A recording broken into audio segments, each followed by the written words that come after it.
Welcome to Lead Like a Girl, where we are empowering everyday women through our stories.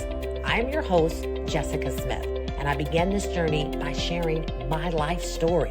Now, I've joined forces with my longtime friends, Jamie and Coralyn, to keep this party going. We met many years ago as young sales girls in our 20s, driven and quickly rising to the top of our industry. As the years went on, life happened, and we all found ourselves in new companies and completely different industries, still striving for success in it all. Career, family, faith, fun. Now, it wasn't easy, but we never stopped moving. Get ready for our real conversations, inspiring stories, and our big life lessons as we share it all. The good, the bad, and the funny. Welcome to Lead Like a Girl. All right. Welcome back to another episode of Lead Like a Girl. We are the podcast that we are empowering everyday women through our stories, all the good, the bad, and the funny. And so we have got a great episode, ladies. We've got another guest here. We've got my good friend Erin Simmons here to share. And this lady, she embodies everything around leading like a girl. I can't wait for you guys to hear her story. Before we get into that, though, how are you guys? I'm good. Why do I feel like you need to sing? What's that song that Phoebe sings in Friends, Smelly Cat or something? With my raspy voice? Yeah, maybe I should have led with that. I'm just getting over a 5-day laryngitis bout, so this is the best I can bring today. It's amazing. Maybe I need to go on tour. I can start singing. We can do a little. I don't know who's that Sultry, that some deep, sultry voices for something. This is my white girl version of Barry White. Well, thank you for coming to work today, Coralyn. So, guys, our guest today, Erin Simmons. Erin, how are you today? I'm doing well. Thanks for having me. Awesome. So Erin, you are the director of My Place, and that is a nonprofit organization in our town of Mankato. Very similar, I would say, to a Boys and Girls Club for our listeners who don't have an actual My Place in their neighborhood.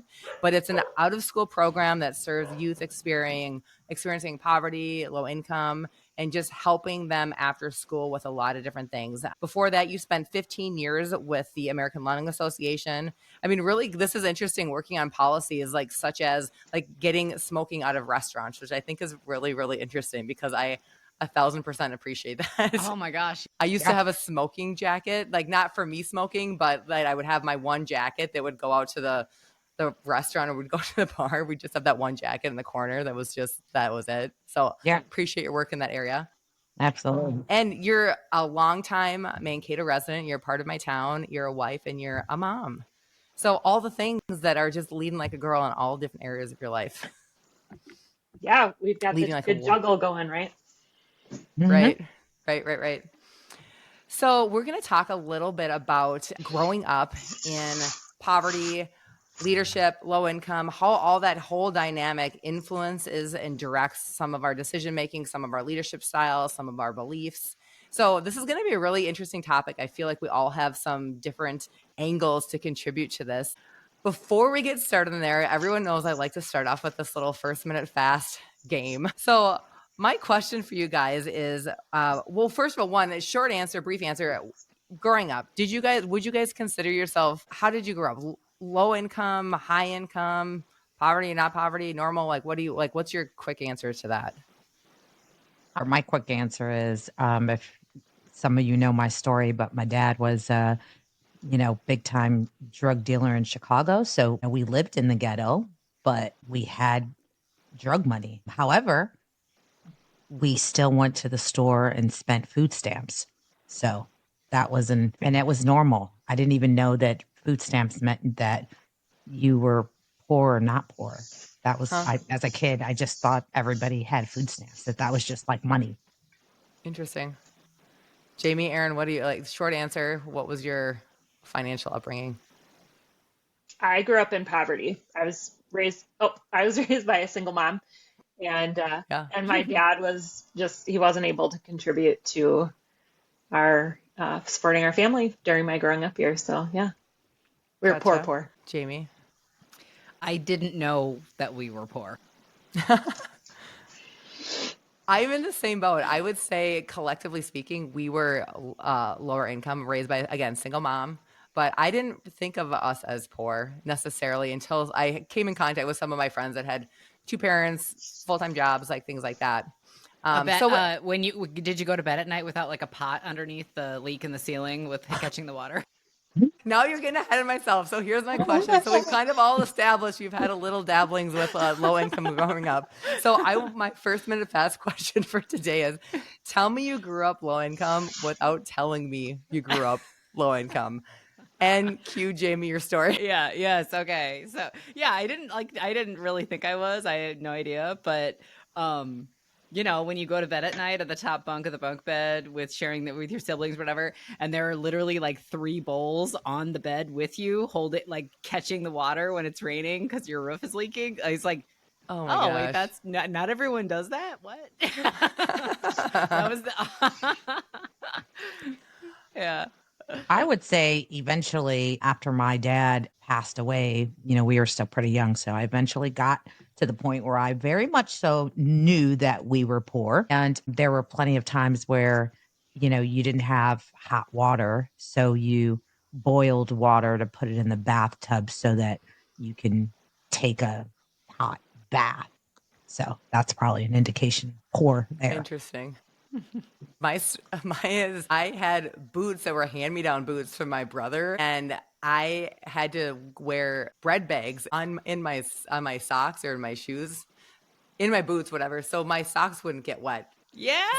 So my grandma would save the bread bags, and we would put them around our feet and then put our boots in. But I was so aware that I would always be really careful about taking my feet out of my boots, so you couldn't see that I had bags in my boots.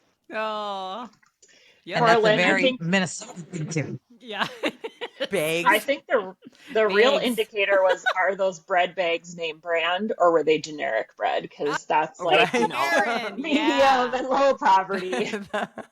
They didn't even right. A lot of or if they matched, like I think sometimes it was a bread bag and then it was like muffins or something. Like it wasn't even both matching bags. That's crazy. Erin, you got something for us? I do. I was wearing secondhand clothes before it was trending.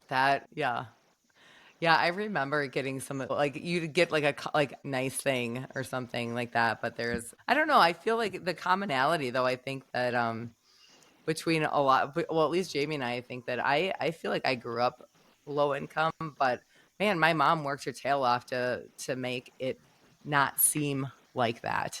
Yeah. So Erin, so tell us, so for our listeners, I'm so excited you're here. You've got an interesting story. You shared a little bit already that you grew up in poverty and now you're serving this demographic of kids. And so I feel like, I don't want to say it's full circle because life isn't done. You've got a lot more going on, but can you tell us a little bit of your background of how you came, like how you grew up and how you came to be where you're at right now? Yeah, sure. So I grew up in rural Minnesota, more rural than Mankato, in a real small town. I was raised by a single mom. And I think a really important distinguishing factor for me was that my mom was mentally well and she wasn't an addict. And I didn't know that that was an advantage to me until I was in the position I'm in now, because what that meant is she was able to keep us safe. And for kids who don't have that attribute in a parent, they're not necessarily able to grow up safe. And that's something for our community to, I think, be thinking about. So I grew up with a brother and a sister when my dad was an active alcoholic growing up. He sought treatment in my late teenage years, but he wasn't reliable. I remember standing at the window with our bags packed, watching out the window for him to come, and he never came to pick us up for the weekend. And, it was, he wasn't a functioning alcoholic. And when I was 13, my little sister, who would have been 7 at the time, was diagnosed with cancer, which became terminal. And so when I was 16, she died from that. And through those years with a parent who was an addict and a mom who was trying to keep her child alive in a small rural community where she had to leave town to get those resources, there were some years where my home life looked really different than even others who had a single parent, because my mom would be gone for a week at a time to get treatment for my sister.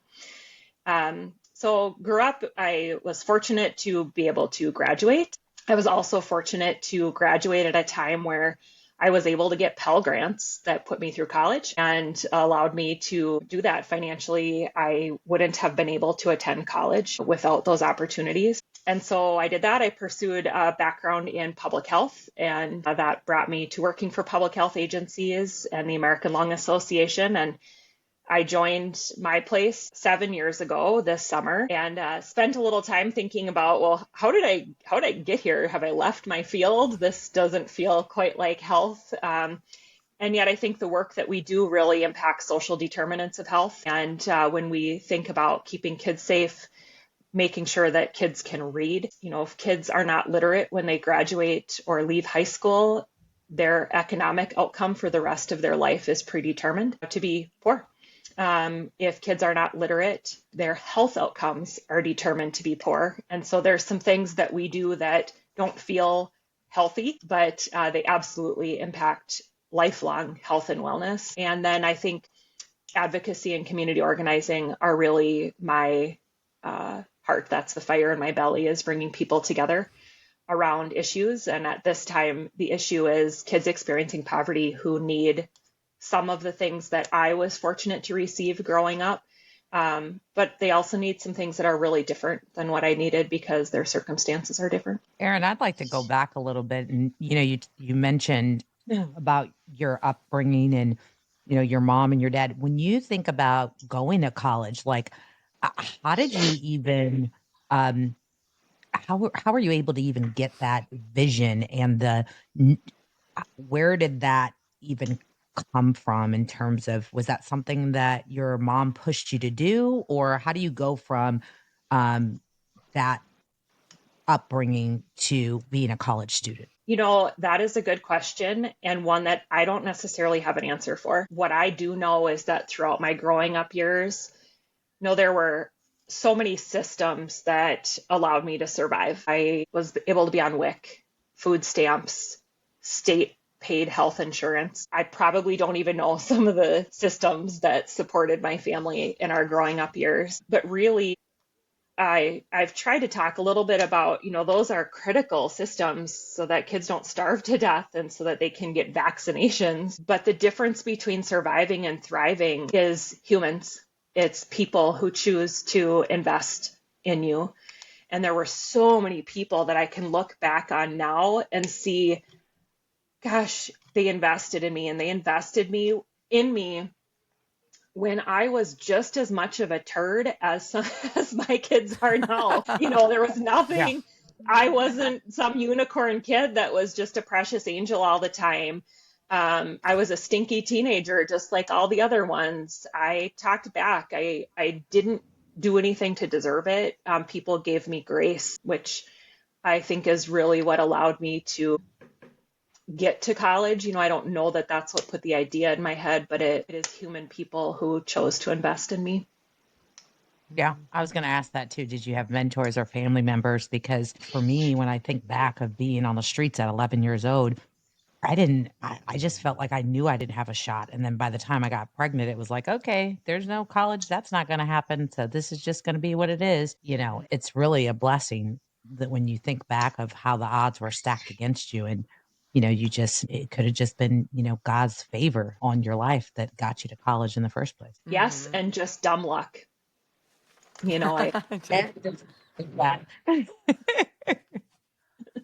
So your focus of your education is public health. Like, what did you set out to do, and how has what you're doing now moved in that direction or not, in your opinion? Well, like I said, I think the work we're doing at my place does contribute to health and wellness. It isn't direct. We're not a clinic. We're not a therapy organization. But when kids are cared for, when they feel cared about by the community, when they feel connected to the community, their academic performance is better, their health outcomes are better. We need that as humans. And so I think it's similar. I think fighting the tobacco industry prepared me really quite well for some of the parents I want to hear encountered from about time to that. Tell time. me, tell us, Yeah. tell us about that. That is Yeah, because seems like speaking of such that, an I grew up with, you could just, and we smoked in the car. They smoked in the car with us. They smoked in the house with us. My Like, mom, same. my mom said she had a smoking room in the hospital when she Mine had Yeah. too. us. I Yeah. was like, you're just toking it up while you're breastfeeding me. They were probably told to smoke to lose their baby weight after having us. You know, doctors would Oh. prescribe smoking to lose baby weight because tobacco companies were paying them to do that. So, you know, wow. I think social justice kind of drove some of that work. When you learn more about who the tobacco industry targets, it's kids experiencing poverty, it's people of color, neighborhoods right in Mankato. Tobacco is being sold at a higher level in our low income neighborhoods. There's more signage in our low income neighborhoods. Stand on the corner of West High School and you can see 3 tobacco retailers within striking distance of our teenagers. And so learning more about that really, gosh, that made me mad. And then seeing the way that the tobacco industry, big tobacco, would come to our small town and fight the policies that we were trying to pass in our teeny tiny community. Mm. It's an industry that has lost its moral compass. Yeah. There's a nice way to put it. Yeah, I Yeah. have. Yeah. This might be a little bit of a pivot. I was thinking about a bit when you're talking about some of the kids, right, that are coming to you and they're able to get some resources that maybe they weren't able to get, and some of it has to do with maybe the family's income. And how do you feel about maybe the stigmatism, I guess might be right word, for folks who they don't want to admit they're on WIC, or they don't want to admit, maybe the parents don't want to admit that that they can't afford to give their kids access to these resources, but yet you're out in that community and you see that the kids could totally use the resource.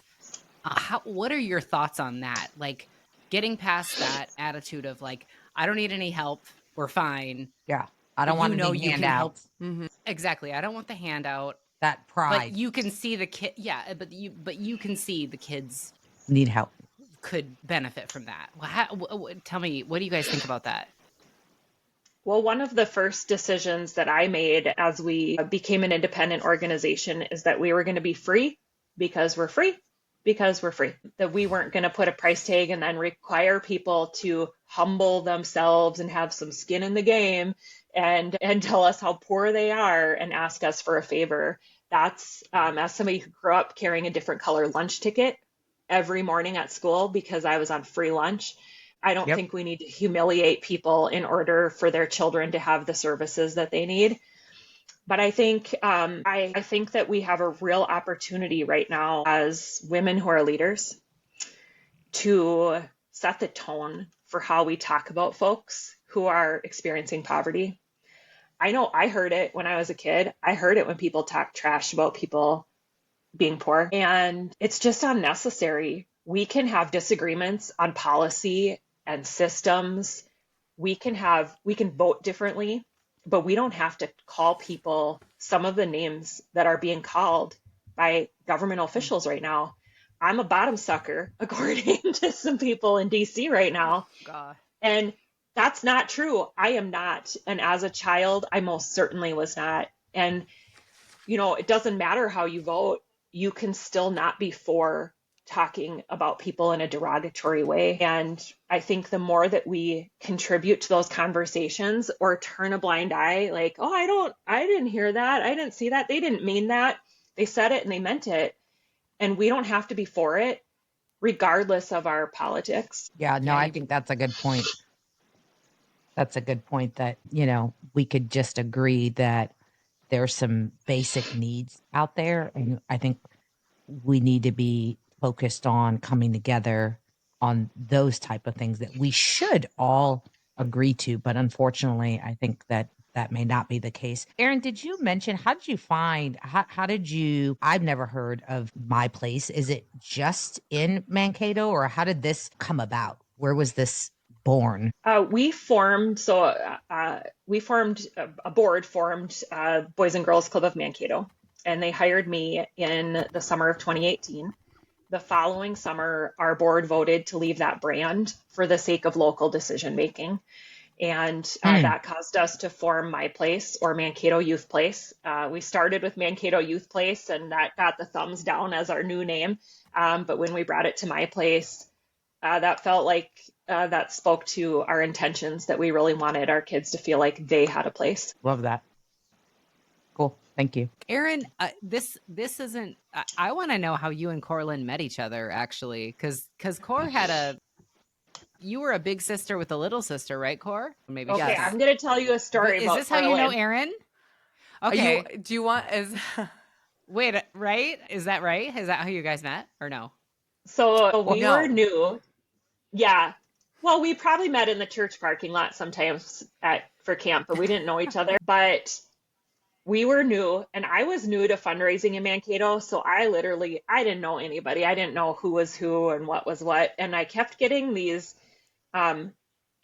donation checks. They were like employees matching gifts from this old lady named Coralyn. And I didn't know who she was, and I was like, well, I was just say for the picturing, listeners that you haven't met me at this point, like you didn't know. I hadn't met you. We've never talked on the phone. Can we call this episode? I want to call the episode "This Old Lady." Yeah, can we?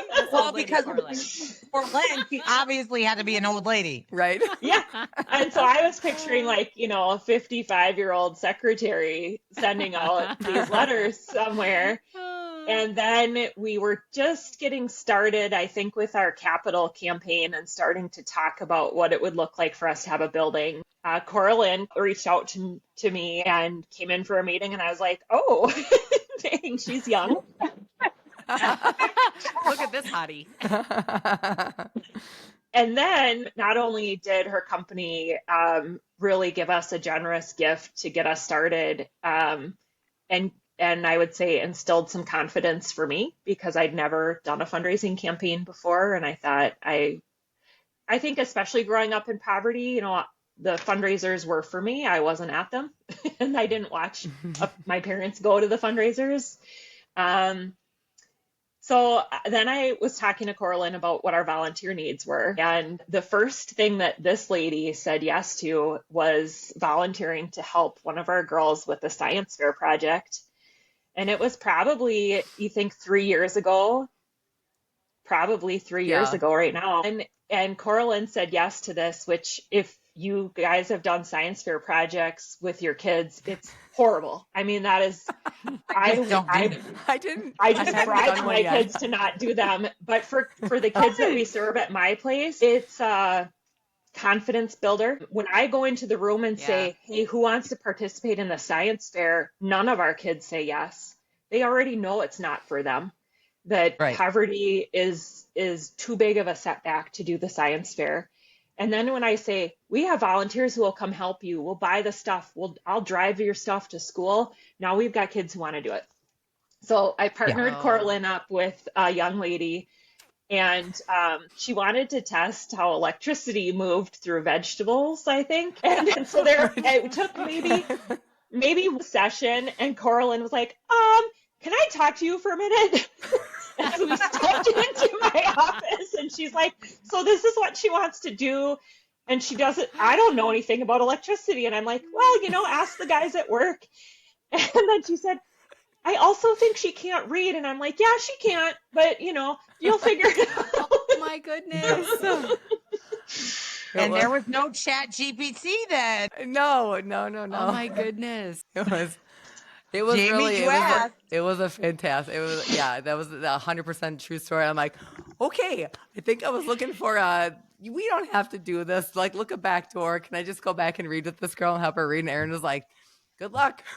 Yeah. But it was really an electrician and also some fast vegetables. Forward to the end of that story, though, I tell you what, she ended up partnering with another little girl that goes to My Place, and we finished the science fair project, both of them together. And then I went to their school, and watching them stand by their science fair project and just being super proud and understanding how electricity works. So, and just being able to share that with their students and being one of the science fair kids, it was really, really fantastic. Do you have pictures of that? Yeah, I certainly do. We should put that on the website. Yeah. Black her face out because you don't want to like expose anybody, but oh my gosh. You know, Erin, the thing that I think about you, I've seen you speak many times. You've told me multiple times that you are not a public speaker. You don't like it, but every single time that I've heard you speak on a public platform talking about my place and advocating for funding and stories and why we need to care for our kids, I am regularly moved to tears listening to you. And I think that, man, I remember listening to it was a sermon, and the point of it is he was talking about how when you are exposed to something that you're really passionate about, like that is what you need to find to produce action. Like find the thing that you absolutely, it just makes your skin curl, the thing that makes you so mad that you just have to do something, and that's what you need to do it. And I feel like, Erin, your story about battling big tobacco, your advocacy for these kids is remarkable. But we had this conversation. What kind of brought this whole idea around for you coming on our show was that you told me recently that you had, even though you completely gifted in all these different ways, that you had a little stumbling block with your board about having maybe not as much confidence talking to your board about finances and things like that. And can you share a little bit about that story and just walk us through that? Well, I don't know. I'm not positive because I say a lot of things.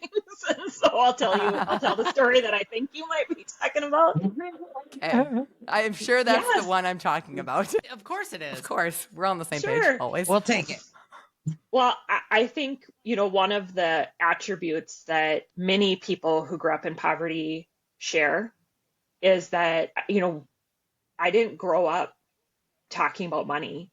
And some of that was growing up in a rural community and those rural values. But some of it was, I just didn't know. I didn't know anything about money. And so I came into managing budgets in all of my jobs, not feeling confident about talking about finance. And as our organization has grown, I felt like I needed to build my confidence in that. So I joined the Propel leadership cohort last fall, but I also made a decision that I was just plain old going to acknowledge to our board where I'm starting from. And so I just told them that I grew up in poverty. And so sometimes financial conversations make me feel uncomfortable. And my comfort zone when it comes to finances is that I would like to have all of the money and I would like to have it all piled up in a room where I can see it, it's there and it's safe because that makes me feel safe. And so I knew that I worried that they could sense my discomfort, but they wouldn't be able to place it. And I worried that they would place it with ignorance and that I just didn't understand what they were talking about.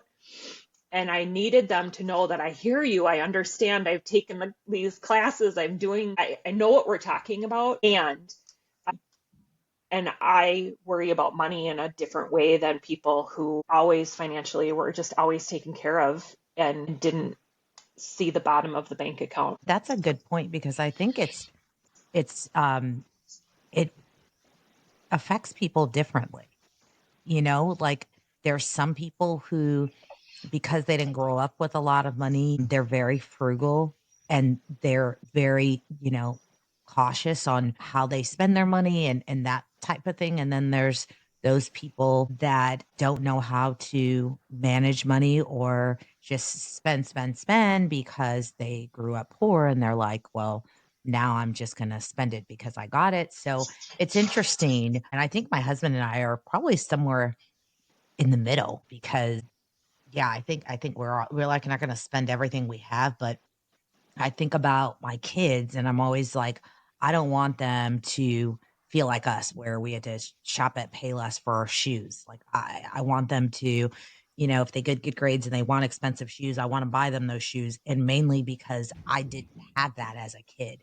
So I guess it just depends. I mean, how do you guys think that growing up without a lot of money, how did that impact how you raise your children or how you live and think about money now?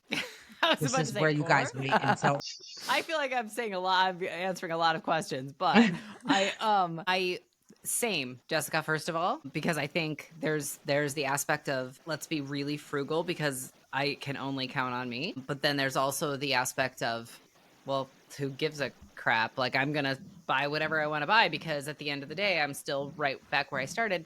What I was thinking about too is when you're responsible for other people's money, right? So when you're in a position, maybe like you are, Erin, maybe not, but you're in a position where like you have to take all of those things into consideration. And like, I'm in charge of someone else's money now. yeah. So now how am I going to be frugal, or am I going to be, like personally as like a single mom for a long time, I was too. And my mom was, I was so worried about not having enough money for stuff that I was like, I wouldn't spend it at all. I mean, I was just like, I was so stressed about not being able to make ends meet at so many times in my life. Yeah. That absolutely that affects all. I feel like that affects your decisions on all kinds of things. And I do think it affects probably your decisions on work. I've never actually been in charge of other people's money for my job necessarily. Well, sort of in sales, but mostly my own. Gosh, that's a whole subject matter to like dive into because it could be another my whole show. gosh, just thinking about how you're going to handle someone, a nonprofit or your business or whatever it is,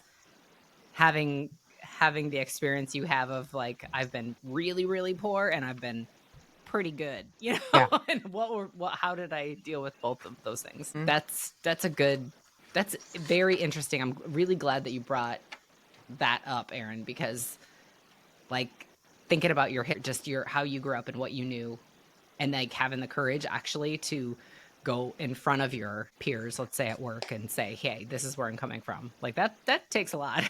Yeah. Yeah.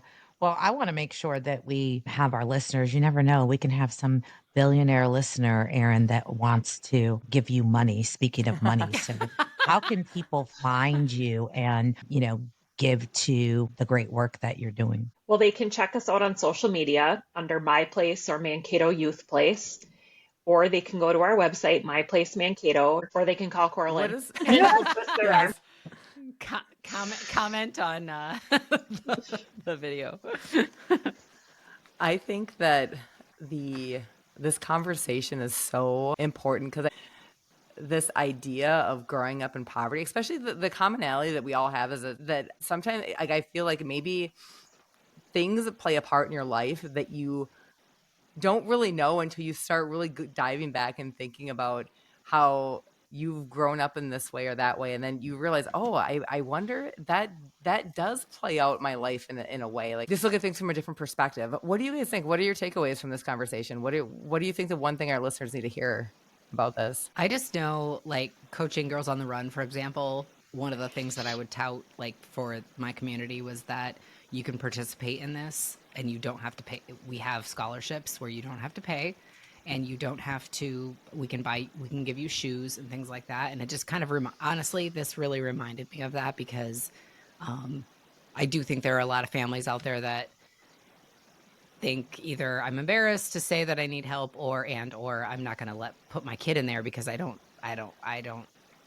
want to, either I don't want to I can't pay for it, or two, like, I don't want to admit that I have help. So I think I love the program that you have. And I think that my takeaway really is just that, like, having kind of that, I love what you said, it's free for, I can't remember. I think you said it's free. It's free. It's like, you don't have to tell me anything. Like, you can sign up and do this. I don't care. Like, it's fine. It's free it's free. Yeah. It's free of that. Yeah. Honestly, it just reminded me of another program that I loved, and thanks. I'm so glad to hear about it, though. I'm really happy that we had this conversation.